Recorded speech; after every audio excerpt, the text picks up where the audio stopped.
So you're a game developer, and you've probably got this one big question nagging at you. Is my game actually a hit? It's a huge question, right? And the answer is way more than just download numbers. In this explainer, we are going to dive deep into the world of mobile game KPIs to figure out what success actually looks like. All right, let's set the scene. Picture this. You've poured months, maybe even years of your life into this project. You finally hit publish and your game is out there, live in the app stores for the whole world to play. Man, what an incredible feeling. But then the big question hits you. The downloads start to trickle in, but what does any of it really mean? How do you separate the signal from the noise and figure out if you've got a dud, a decent little game, or maybe, just maybe, a potential blockbuster on your hands? And this is where it gets totally overwhelming. You start looking up what you should be tracking, and you're just bombarded with these massive lists with numbers like this: 57 different metrics. Daily active users, monthly active users, session length, K factor. I mean, the list just goes on and on and on. And you are definitely not alone in feeling that way. One commenter on Reddit just put it perfectly. That is way, way too many KPIs. They can't all be key if there are over 50 of them. And you know what? They're absolutely right. The trick is to focus. So let's cut through all that noise and lock in on the metrics that truly tell the story of your game. So where do we even begin? Well, the whole journey starts with the most fundamental question of all. Are people actually having fun playing your game? This brings us to the first critical test: engagement. Before you even start thinking about making money or getting millions of downloads, you have to answer this one question. Is the core experience of your game, the main thing players do over and over and over again, is it compelling enough to make them want to come back for more? So, how do we measure that? Well, there's a metric for it, and it's called retention rate.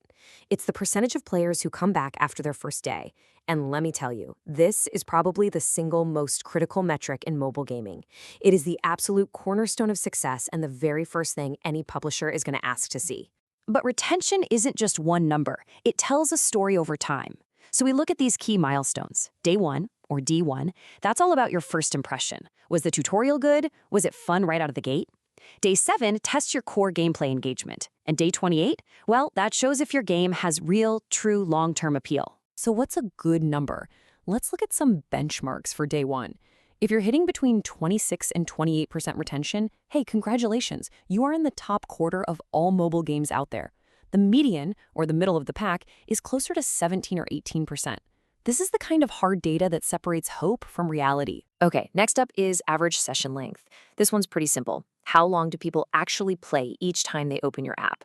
The top 25% of games can hold a player's attention for about 7 minutes straight. It's a great indicator of how immersive your game is in a single sitting. And if you add up all of those sessions throughout the day, you get playtime. This shows a player's total daily commitment to your game. And again, looking at that top tier, the top quarter of games are seeing around 27 minutes of total playtime each day. Are players just checking in, or are they really living in your world? Okay, so you've nailed engagement, your retention is looking solid, players are hooked. The next big question is, how do you get more of them?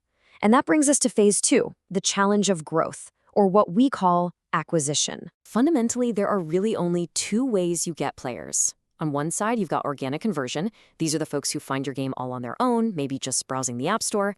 And on the other side, you have paid conversion. These are the players you bring in through advertising.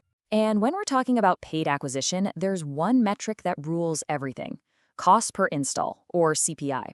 It's exactly what it sounds like: the price you pay per person to get someone to see an ad and install your game.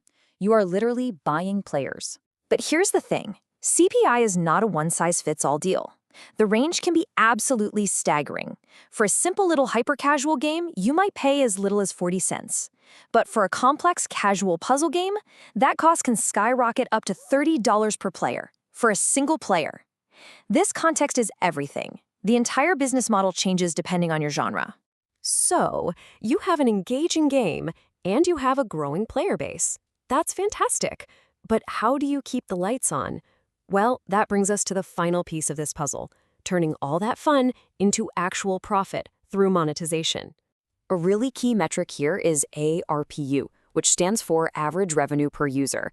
It answers a simple question: on average, how much money is each player bringing in over a certain amount of time?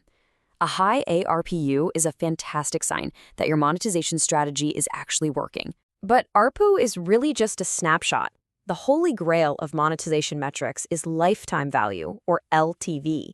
This one predicts the total amount of revenue a single player will generate over their entire time playing your game, from the day they install it to the day they finally leave. It is the ultimate measure of a player's long-term worth. And this right here brings us to the golden rule of the entire mobile gaming business. It is brutally simple. Your game is profitable only when the lifetime value of a player is greater than the cost per install. You have to make more money from a player than you spent to get them. That's it. That's the business. Okay, we have covered engagement, acquisition, and monetization. But how do all these different numbers come together to tell one single compelling story? That brings us to our final section, what publishers really want. When you go to pitch your game to a publisher, like Ezra Games, for example, they follow a pretty clear, data-driven process. First, they'll do an internal check, just to see if they like the concept. If it passes that test, it moves to a public test, which is often called a soft launch. And only if the numbers look good there will they make a publishing offer. And this is the most crucial part. During that critical public test, all those 57 KPIs we saw at the beginning, they all get boiled down to two make-or-break questions. Number one, is the retention rate high enough? In other words, is the game actually fun? And number two, is the cost per install low enough? Meaning, can we acquire players profitably? That's really what it all comes down to. Look, at the end of the day, every single one of these data points is a word in a sentence, and together they tell the story of your game. The data doesn't lie, so the question isn't just if you're tracking your numbers, it's what story are they telling? Is it a short story, or is it the beginning of a blockbuster?